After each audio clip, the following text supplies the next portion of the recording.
Daddy. Yes. Five, Sounds good. Sounds good. yeah. Five, five.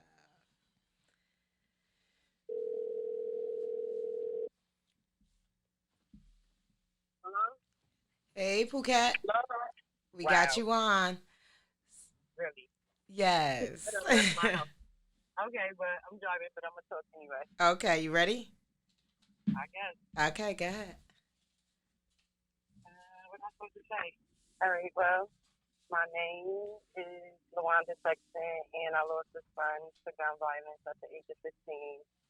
And I also lost a fiance about a year ago to gun violence, and it somehow triggered a depression in me, but it built some type of courage in me to do better in life. Um, I don't know, the death of my son took a toll on me because it was something new to me. I wasn't familiar with gun violence. I knew of gun violence, but I had never known of anyone personally who died from it. So when my son died from it, it kind of took a toll on me. But I wanted to make change. So I went back to school, to college to get my degree, to make me better and show my kids that even though we took a big loss, that we can do better in life. And that loss ain't always a loss. You can always gain better things in Yes. life. That's right.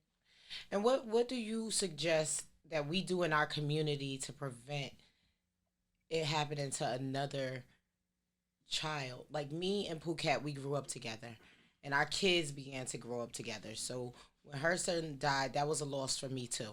And when that and things like that happen, what do you what do you think that we could do to prevent another one of our girlfriends that we grew up with for a long time? Because even 2 weeks Well, ago, I we had know once another girlfriend that her son died, her and son we got had our murdered kids also. in programs.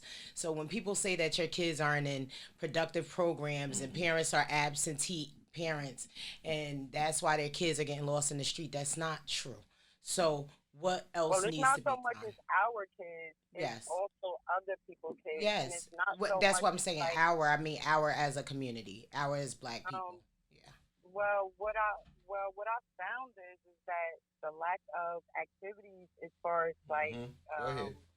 community centers and things like that, that's Mm. free activities for kids to do. Most of our kids that's in activities, we have to pay for them to attend them Yes. or know someone that knows someone to get them into most of these things.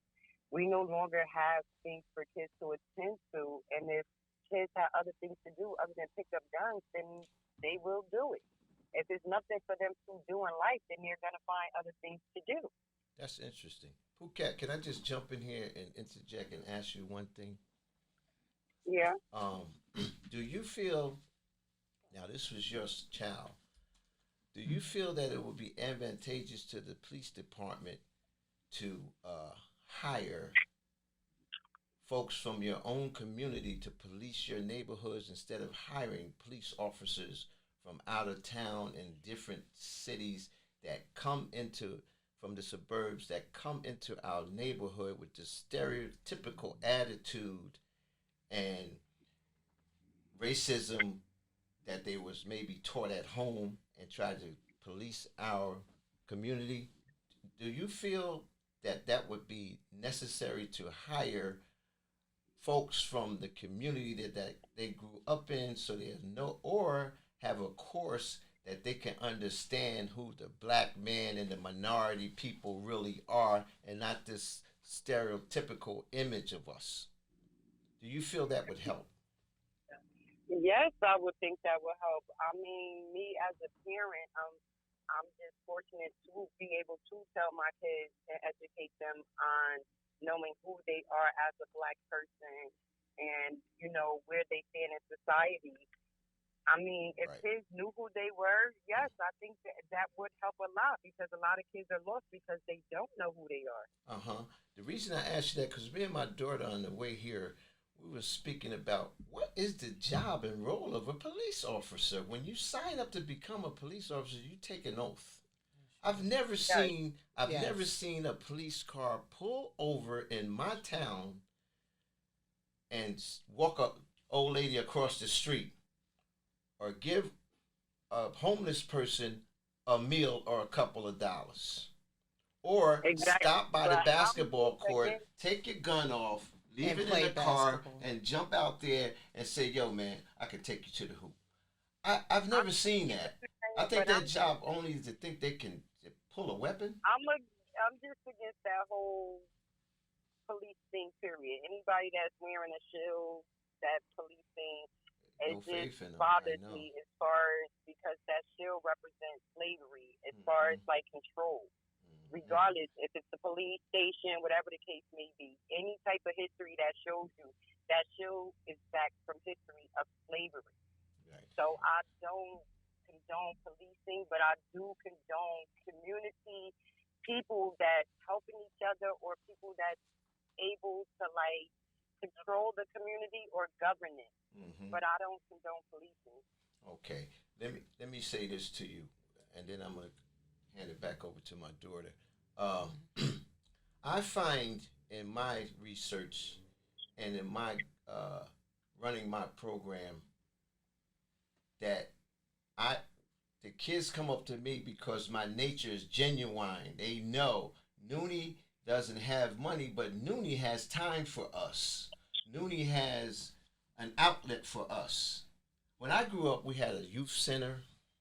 We had the Y for free. We had night basketball for free. We had things to do, as you mentioned earlier. So let me just say this: the substations that they put in the community doesn't stop the gun violence. Waste. The beat walking cop that works from 10 a.m. to 1 o'clock in the afternoon doesn't stop the gun violence. Now, if you put some officers on the street at night when crime occurs and walk that block, walk that beat like in London and France and what have you, that will cut down on some of these. So there are solutions. But are our people that we're paying taxes to, so-called authority, willing to do that? And thanks, Daddy. We can beat on the police all day, but what do we do as parents? What do we do as a community of our own people, of caring about our own people? When we see a child that's lost, do we try to help them? Do we try to make sure that we look out for each other? It's a lot of deeper issues that I think it takes everyone to stop gun But violence. I just also feel like it's a deeper issue than just the kids too, because I mean, speaking for myself, I had my kids at an early age. Yep. So I grew up with my kids, and most of the people that I know or grew up with also did the same. So when your parent isn't being a parent, how could you teach your child how to grow up to be a man or a woman when you're not even doing your job as a parent? Exactly. Most of these parents are friends to these kids. They don't want to chastise them. They don't want to punish them. They want to be their friend. Like, they don't get to know their children, and these That's kids right. run out in the streets to run true. to someone else. They want them to love them. They want to drink with them. They want to smoke with them. Exactly. They want to Most of take these their parents drug don't even money. tell We their need to kids. talk about those issues because they happen in our Half community. these parents Yes, don't they tell do. their kids they love them or give them a hug. Like, they Yes. don't No hugs, understand no the love. sincerity Yep. of love. Yep. So this is Very true. This is true, but this is why this is called Chop It Up, because I want to definitely chop it up with you guys. The other thing that I noticed though about us helping out in the community, we're still dealing with children. Should they be shot down like dogs in the street, regardless of their home training? Should they not be given the same opportunity as anyone else?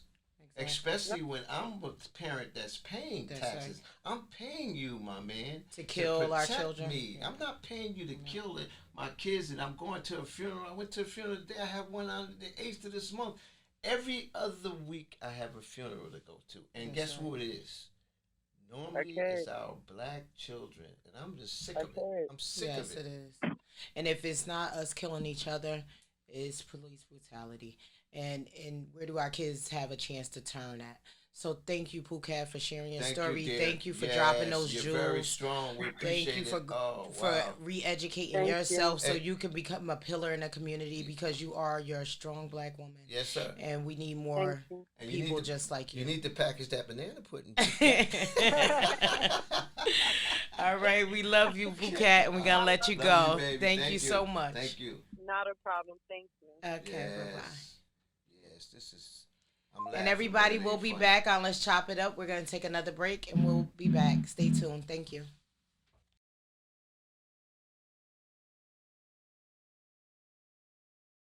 Okay, everybody, we're back. This is our last segment for the night. So, Daddy, let's go. Yes. Well, first of all, again, thank you guys for tuning in to Chop It Up. This is called Chop It Up, Chop It Up. And I forgot to mention, too, before I get too far into this, because I do have some more rare jewels to drop. But Samia, my beautiful daughter, all my kids have talent, but this one right here is going to do me a solid. She has her own business. She's going to set my website up so everybody can tune into Nooney's Gang and see what Nooney's Gang is about. Again, that's the nonprofit. Everything's free. I thank the Lynch Boys, their lawyers in my town in New Jersey. I thank Walt Clyde Frazier for spending the whole day with me. I thank Shaq for walking around Newark with no bodyguard, giving back. And I give a special thanks to Dwayne Wade, Carmelo Anthony, LeBron James, and Chris Paul, who stepped out of their element and took a stand because of this police gun violence and brutality and had a great impact on the NBA. Along with that, I'm not a football player because I tried to play. Let me tell you a little short story. I tried to play football when I was younger. Yo, they tackled me, right? I don't mind getting tackled. Jokers was spiking me in the head, punching me through the helmet. I jumped up and started swinging. The coach goes, "Get off of my field, man. Get off." I said, "Man, I don't get off your field." I took that helmet and I threw it at it. Boom. So football to me is not good. So I took up basketball. But I just told you that short story to tell you this. Colin Kaepernick took that knee during the national anthem, and I applaud him for that. He got so much negativity behind that, it was insane. Even the Orange Man, the president, gave him some flack. People that's not known for anything tell him, "Stay, play sports, stay," all negative. 3 or 4 years later, the NFL commended him, apologized, and say they can do better. So I think Kaepernick did the right thing, and I think he got that knee from Martin Luther King Jr. in Selma in 1965 when he took a knee. So those are silent protesters, and it worked. So there's some things that can work, but we and the powers that be have to get on the same page and make it work. Yeah, we have to find a solution together to ensure that we can at least maintain gun violence. Even when I was younger, Daddy talks about back in the day when he was younger, but when I was younger, people would fight. People got jumped. People had knives. You didn't get killed for that. No. You didn't get killed for that. So when people don't understand the way you live in urban areas, they really cannot enforce the law in urban areas. And within urban areas, we got to care about each other and love each other. If you see a kid that needs help, help them. What's wrong with you? If you see a parent that needs help them. Stop talking about them. It's that simple. You can't just keep talking about people behind their backs. No, you're not going to be able to reach everybody. Everybody is going to want to live their households and raise their kids the way they want to. If you can't reach them or help them, then you just mind your business and keep it moving. But don't try, at least try once. And go ahead, Daddy. I'm sorry. Let me just say this. I gave a lot of facts, clear evidence, and criticism out tonight about this gun violence. And I also gave you a few of my suggestions on solutions to the problem. Okay. I have a conscience. If you have a conscience, for those that's listening to the sound of my voice, put Noonie and Chop It Up out of the way. Just listen to the words. Do something. Do something. God created all of us with talents and skills and abilities. There's something you can do. As my daughter said, do something. If you see someone in need, do something. Are you going to get to heaven for being good? No. You're getting to